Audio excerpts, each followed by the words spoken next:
तो आदाब, नमस्कार, गुड इवनिंग, सत श्री अकाल। एक बार फिर आप तमाम लोगों का स्वागत है। उम्मीद है पूरी फैमिली अच्छी होगी। मोहम्मद अली जिन्ना और जिन्ना के पाकिस्तान बनाने और जिन्ना की मौत, इसके बारे में बहुत सारी बातें हुई, आप लोगों ने भी सुनी होगी। लेकिन जिन्ना की मौत से जुड़ा हुआ एक किस्सा ऐसा है जो एक पहेली है। आज भी इस राज को कोई सुलझा नहीं पाया। आज भी उस सच या साजिश कहें, उसकी तह तक कोई नहीं पहुंच पाया। मैंने अभी हाल में आपको सुनाया था कि पाकिस्तान के पहले प्राइम मिनिस्टर का कत्ल हुआ था और उसकी कैसे साजिश की गई थी। आज तक उसका भी खुलासा नहीं हुआ। बेनज़ीर भुट्टो का कत्ल हुआ, उसमें भी बहुत सारे नाम आए, लेकिन आज तक खुलासा नहीं हुआ। क्या मोहम्मद अली जिन्ना की मौत के पीछे भी कोई साजिश थी? कहानी यही है। और इसकी वजह यह है कि जिस दिन जिन्ना की मौत हुई, उस दिन कुछ ऐसी चीज़ें हुई जिस पे यकीन नहीं किया जा सकता। बात 11 सितंबर 1948 की है। ये कहानी शुरू करूं उससे पहले आपको ये बताऊं कि ये सभी जानते हैं कि मौत से पहले ही जिन्ना को अपनी एक बीमारी के बारे में पता चल चुका था कि उन्हें टीबी है। बाद में फेफड़े का कैंसर भी हो गया और मुंबई के एक डॉक्टर से उन्हें पता चला था जो उनके इलाज कर रहे थे और उनके दोस्त भी थे। लेकिन जिन्ना ने ये बात सबसे दुनिया से छुपा कर रखी थी और उस डॉक्टर से भी कहा था कि वो बात किसी को ना बताए, क्योंकि उस वक्त हिंदुस्तान पाकिस्तान का बंटवारा, उसकी ज़िद पे हिंदुस्तान के दो टुकड़े करवाने के लिए एक तरह से ज़िद ठान रखी थी जिन्ना ने, और मुसलमान के नाम पर एक अलग देश बनाने की ज़िद ठान रखी थी।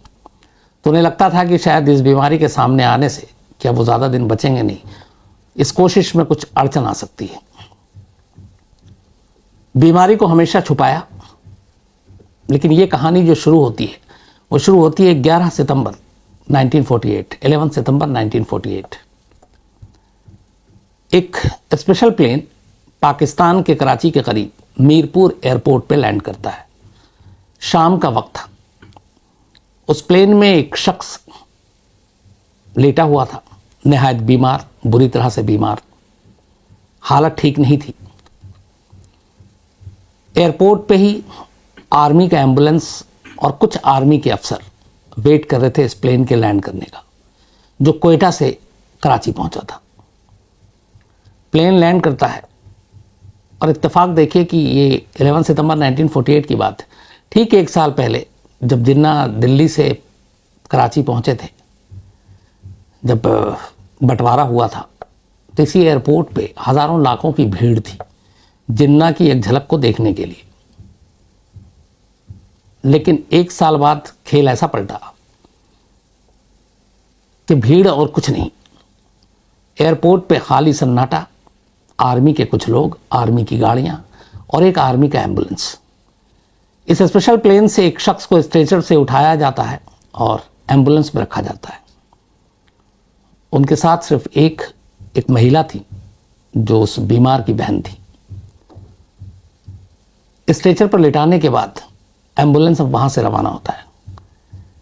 जहां इनको पहुंचना था उसकी दूरी करीब तय करने में 30 मिनट से ज़्यादा का वक्त नहीं लगता।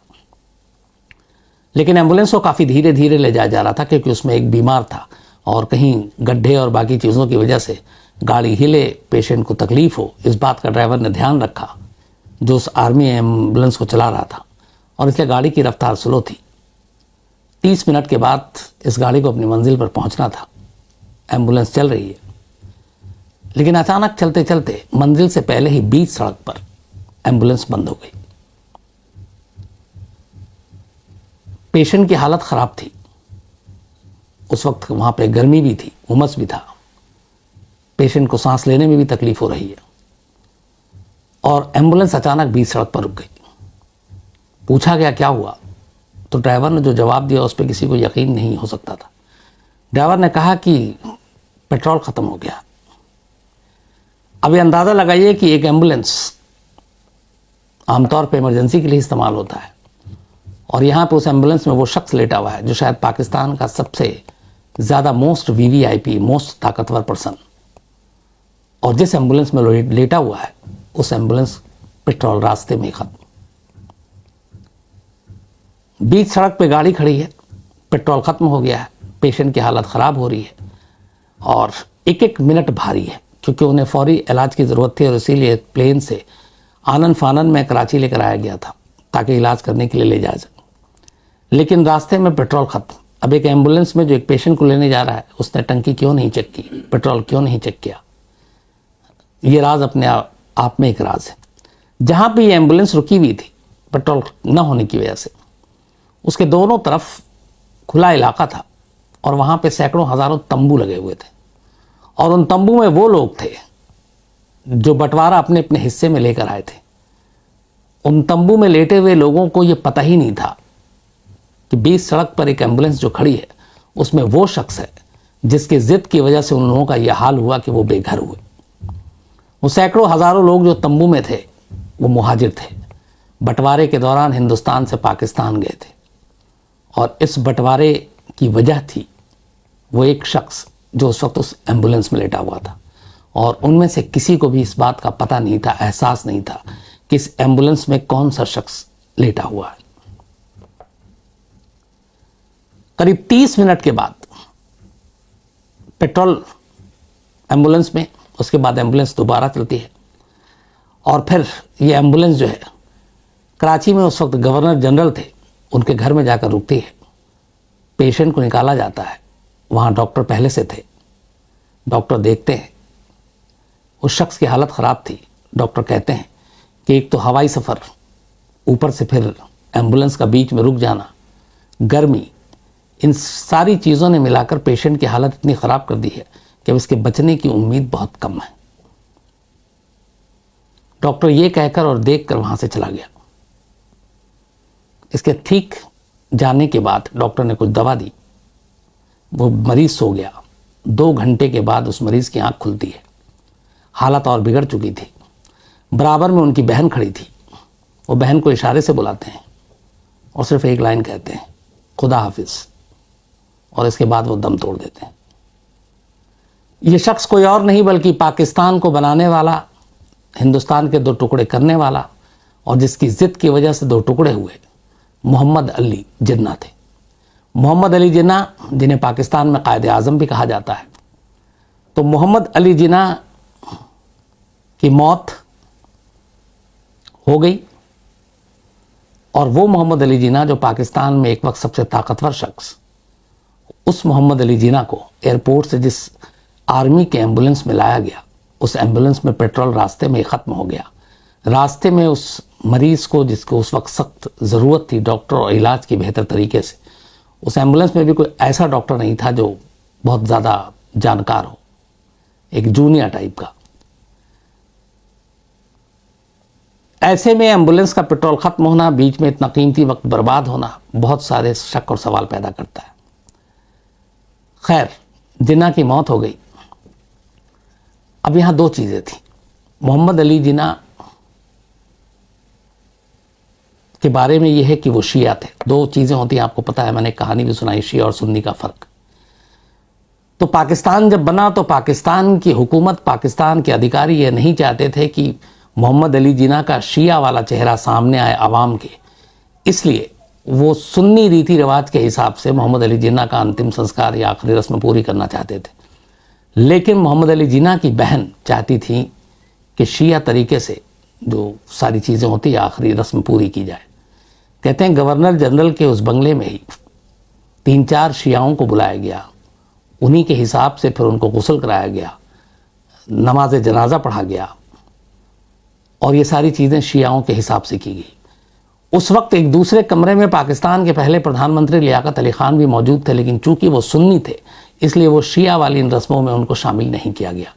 इसके बाद जब ये सारी चीज़ें हो गई तब मोहम्मद अली जिन्ना की बहन ने अपने भाई की लाश पाकिस्तानी हुक्मरानों को सौंप दी। इसके बाद पाकिस्तानी हुक्मरान ले गए और पूरे राजकीय सम्मान के साथ उनकी आखिरी रस्म पूरी की गई, लेकिन सुन्नी के तरीके से। मोहम्मद अली जिन्ना ब्रोंकाइटिस, टीबी और फेफड़े का कैंसर, इन तीनों चीज़ से की बीमारी थी और उससे ग्रसित थे। और उसकी एक वजह यह है कि मोहम्मद अली जिन्ना शुरू से ही बहुत ज़्यादा सिगरेट पीते थे। जो जितनी बायोग्राफी और किताबें आई उसके हिसाब से वो एक दिन में कम से कम 50 सिगरेट पिया करते थे। और उनका जो पसंदीदा सिगरेट था ब्रांड, उसका नाम था क्रेवन ए। डॉक्टरों के पास जाने में डर लगता था। वो हमेशा ये कहकर टाल देते थे अपनी बहन या बाकी लोगों की बात कि डॉक्टर को खुद पता नहीं है कि क्या बीमारी है, क्या इलाज है। इन लोगों के पास जाने का मतलब है अपना वक्त बर्बाद करना, और मुझे ऐसा अभी बहुत काम है। कहते हैं कि आखिरी वक्त में जब बहुत बीमार थे तो जिन्ना ने एक बार डॉक्टर से पूछा था क्या मैं सिगरेट पी सकता हूँ, तो एक डॉक्टर ने कहा था आप बिल्कुल पी सकते हैं, लेकिन पूरे दिन में एक, पर धुआं अंदर मत लीजिएगा। लेकिन डॉक्टरों का भी रवैया बड़ा अजीब रहा जिन्ना को लेकर, जिसकी वजह से बहुत सारी साजिश और सवाल खड़े होते हैं। आखिरी वक्त में जब जिन्ना बहुत बीमार थे तब डॉक्टरों ने कहा कि आप कोयटा चले जाएं, वहाँ का मौसम ठीक है। फिर वहाँ से एक और जगह भेजी, और ऐसी हालत में जब वो पैर पे खड़े भी नहीं हो सकते थे अपने, उनको ट्रैवल कराया। और फिर जब वो वापस उसी बीमारी में लौटे और जब आर्मी के एम्बुलेंस से ले जाया गया तो रास्ते में पेट्रोल ख़त्म हो गया था। तो इसमें यह है कि क्या एक डॉक्टर पाकिस्तान के कायदे आज़म इतने बड़े नेता के साथ ऐसा कुछ कर सकता है? ये अपने आप में सवाल था। जिन्ना जब बीमार थे तो कहते हैं कि जो उनके इर्द गिर्द के लोग थे उन्होंने भी दूरियां बना ली थी। कुछ लोग ज़रूर जिन्ना को देखने जाते थे उनकी बीमारी को, लेकिन खबर ये थी कि वो देखने नहीं जाते थे, बल्कि वो ये पता करने जाते थे कि जिन्ना कितने दिन और बचेंगे, क्योंकि सत्ता और उसकी लड़ाई भी वहाँ पर शुरू हो चुकी थी। जिस मोहम्मद अली जिन्ना ने लियाकत अली खान जो उनके भरोसेमंद थे को प्राइम मिनिस्टर बनाया, आखिरी वक्त में उनके साथ भी अनबन हो गई और लियाकत अली खान के साथ रिश्ते अच्छे नहीं थे, क्योंकि लियाकत अली खान की बहुत सारी चीज़ें जिन्ना को पसंद नहीं थी, जिसमें एक था धार्मिक कट्टरवाद। जिन्ना शुरू से पाकिस्तान में एक ऐसा संविधान चाहते थे जिसमें धर्म का कोई हवाला ना हो, सभी धर्मों का एक समान अधिकार हो। लेकिन धार्मिक कट्टरवाद जो पाकिस्तान में फिर जब नेता, चूँकि धर्म के नाम पे ही पाकिस्तान को बनाया गया और इसमें सबसे आगे आगे जिन्ना ही थे, तो फिर वो पीछे हटने को तैयार नहीं थे। और इसीलिए पाकिस्तान फिर धार्मिक कट्टरता की आग में जो ऐसा सुलगा, तब से लेके कि आज भी सुलग रहा है। आखिरी वक्त में मोहम्मद अली जिन्ना के साथ जो मौजूद थे उनकी बहन, उनका नाम फातिमा है। फातिमा ने हमेशा शक जताया कि जिन्ना की मौत के पीछे कुछ साजिश है। इसके मोहम्मद अली जिन्ना की मौत के बाद फातिमा पाकिस्तानी जनता से कुछ कहना चाहती थी, लेकिन पाकिस्तानी सरकार ने उनके बोलने पर रोक लगा दी। उन्होंने एक किताब लिखा, माय ब्रदर, उस किताब के भी प्रकाशन पे काफ़ी वक्त तक रोक लगा दी। और बाद में वो जब किताब छपी तो उसमें वो बहुत सारे अहम पैरे, बहुत सारी अहम चीज़ें उड़ा दी गई जो जिन्ना के बारे में और वहाँ के पाकिस्तान सरकार के दूसरे और नेताओं के बारे में फातिमा ने लिखा था। वो सारे इम्पोर्टेंट चीज़ उन्होंने उड़ा दिया। हालांकि फिर भी उस किताब में जो कुछ चीज़ें आई उसमें मेंशन था कि जिन्ना को उनके सबसे करीबी सहयोगियों ने धोखा दिया। अगर जिन्ना को धोखा नहीं मिलता तो शायद उनकी सेहत इतनी गिरती नहीं और वो और ज़िंदा होते। एक ये भी है कि जब पाकिस्तान बना तो आज़ाद पाकिस्तान के लिए आखिरी जो अपने लॉर्ड माउंटबेटन थे, उन्होंने मोहम्मद अली जिन्ना से कहा था कि आप पाकिस्तान के वज़ीर आज़म बने, प्राइम मिनिस्टर बने, जैसे जवाहरलाल नेहरू हिंदुस्तान में बने। लेकिन जिन्ना नहीं माने। उन्होंने लियाकत अली खान को प्राइम मिनिस्टर बनाया और ख़ुद गवर्नर जनरल का पद अपने पास रखा। लॉर्ड माउंटबेटन इससे काफ़ी नाराज़ भी हुए, काफ़ी मनाने की कोशिश की, लेकिन आखिरी वक्त तक जिन्ना ये नहीं माने और लियाकत अली खान को ही प्राइम मिनिस्टर बनाया। और उन्हीं लियाकत अली खान ने बाद में जिन्ना को धोखा दिया। करीब 3 साल के बाद जिन्ना की मौत के पहली बार जिन्ना की बहन फातिमा, जो उनके वक्त में आखिरी वक्त में भी साथ थी, जिनसे आखिरी बार उन्होंने ही बात की, उस एम्बुलेंस में भी उनके साथ थी, उस प्लेन में भी उनके साथ थी। जिन्ना की मौत की 3री बरसी पर पाकिस्तानी सरकार ने जिन्ना की बहन फातिमा को पहली बार बोलने की इजाज़त दी और कहा कि आप पाकिस्तानी रेडियो पर एक पैगाम नश्र कर सकती हैं, आप बोल सकती हैं। फातिमा तैयार हो गई। उन्होंने पाकिस्तानी रेडियो पर बोलना शुरू किया।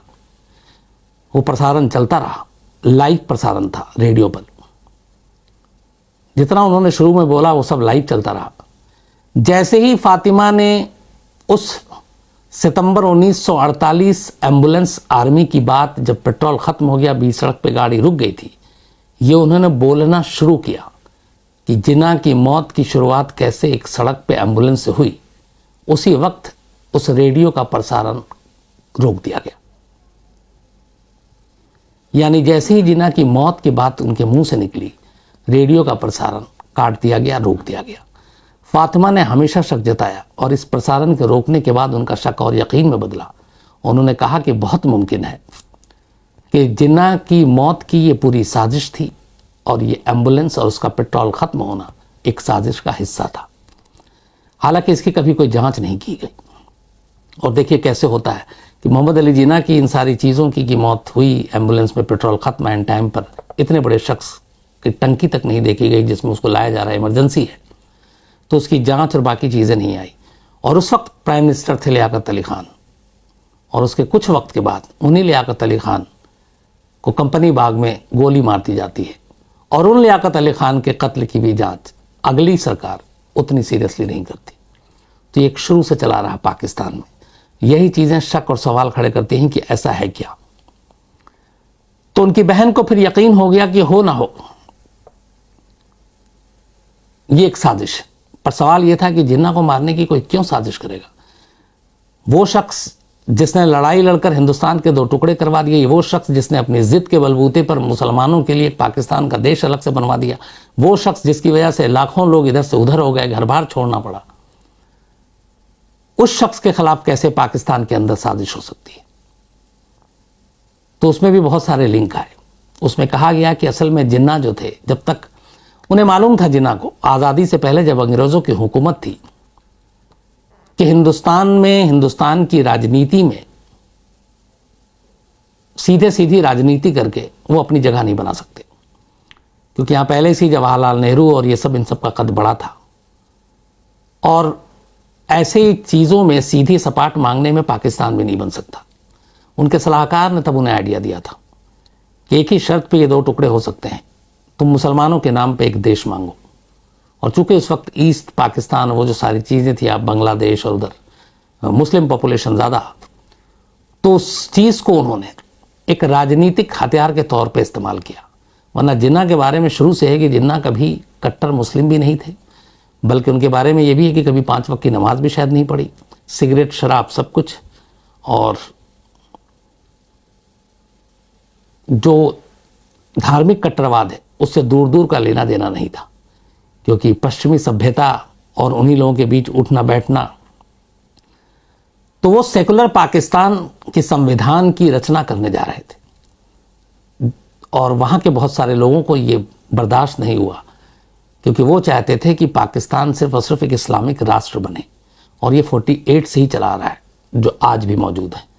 और वही एक शक ये है कि जिन्ना की सोच के जो दुश्मन थे, उन्होंने कहा कि अगर ये शख्स रहेगा तो शायद पाकिस्तान का संविधान ऐसे ही रहेगा, और कहा जाता है कि उन्हीं के इशारे पे जिन्ना की एक साजिश के तहत ये कत्ल किया गया। जिन्ना की मौत के बाद कुछ लोगों ने आवाज़ उठाई थी, लेकिन जिन्ना का कद इतना बड़ा था, फिर कायद आज़म का खिताब मिला, और उसके बाद इस मामले की जांच नहीं हुई। हालांकि एक यहाँ ये भी है कि मुस्लिम और मुसलमान के नाम पे पाकिस्तान मांगने वाले जिन्ना की अपनी पत्नी का नाम था रतन बाई, और रतन बाई बहुत मॉडर्न थी, बल्कि उनका एक किस्सा है कि एक बॉम्बे की उस वक्त गवर्नर थी, उनकी जो पत्नी थी लेडी विलिंगडन, एक उन्होंने पार्टी रखी थी, उस पार्टी में जिन्ना को भी बुलाया गया, वो अपनी पत्नी रतन बाई के साथ गई, और उस पार्टी में जब वो पहुंची रतन बाई, तो बॉम्बे के गवर्नर की पत्नी लेडी विलिंगडन ने जब रतन बाई को देखा जिन कपड़ों में, तो वो चौंक उठी। उस वक्त के हिसाब से भी वो उनके रहन सहन काफ़ी ज़्यादा मॉडर्न था। तो कहते हैं कि उनके ड्रेस को देखकर गवर्नर की वाइफ ने इशारा किया और रतन बाई से ये कहा, अपने एक किसी मुलाजिम को बुलाकर, कि इन्हें एक शॉल दे दो ताकि वो अपने कपड़ों को ढक लें। तो आप अंदाज़ा लगाइए कि जिन्ना की पत्नी रतन बाई किस तरह के कपड़े पहने हुई थी, कि गवर्नर की वाइफ कह रही हैं, जो खुद अंग्रेज़ हैं, और उन्हें भी लग रहा है कि नहीं कपड़े ढक दो, तो एक शॉल मंगाना थी। उस वक्त जिन्ना वहीं पास में खड़े थे और उन्होंने ये बात सुन ली। तो कहते हैं कि जिन्ना ने जब ये बात सुनी तो उन्होंने गवर्नर की वाइफ से ये कहा कि अगर मिसेस जिन्ना को ठंड लगेगी या शॉल की ज़रूरत महसूस होगी तो वो खुद ही मांग लेंगी, अभी आप रहने दीजिए। और ये कहकर वो उस पार्टी से चले गए। और कहते हैं उसके बाद जब तक ये गवर्नर रहे बॉम्बे में और उनकी ये वाइफ, दूसरी बार कभी किसी पार्टी में जिन्ना नहीं गए, ना अपनी पत्नी को ले गए। तो एक रूप उनका ये भी है। तो शक यही था कि जो उनका कट्टरवाद होना, जो पाकिस्तान में जो लोग चाहते थे कि एक कट्टर मुल्क बने, इस्लामिक मुल्क बने, शायद उसके पीछे उन्हीं लोगों का हाथ था। जिन्ना के जाने से पाकिस्तान में नुकसान ये हुआ कि जो संविधान बनना था और जिस संविधान की एक आइडिया दिमाग में था वो रुक गया। उसके बाद फिर लियाकत अली खान प्राइम मिनिस्टर बने, फिर लियाकत अली खान का कत्ल हो गया, फिर संविधान रुक गया।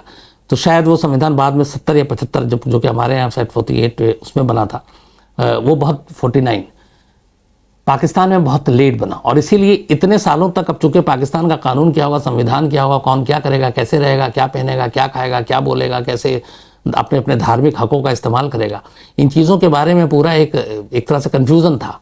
और उन्हीं चीज़ों का फ़ायदा उठाया वहाँ पे धार्मिक कट्टरवाद ने, और उन्होंने अपने पैर पसारे और फिर पाकिस्तान उथल पुथल के रास्ते पे चल पड़ा। तो आज भी, चूंकि मैंने आपको बताया लियाकत अली खान का, अब जिन्ना की इस मौत को लेकर कि क्यों एक आर्मी का एम्बुलेंस, एक पाकिस्तान को बनाने वाला, पाकिस्तान को पैदा करने वाले शख्स पेट्रोल की टंकी तक नहीं देखी और रास्ते में पेट्रोल खत्म, एम्बुलेंस खड़ा, और उसके ठीक 2 घंटे के बाद जिन्ना की मौत। यह अपने आप में एक सवाल है, एक राज है, एक रहस्य है, जो आज करीब 72 साल के बाद भी वैसे ही है। तो ये थी कहानी।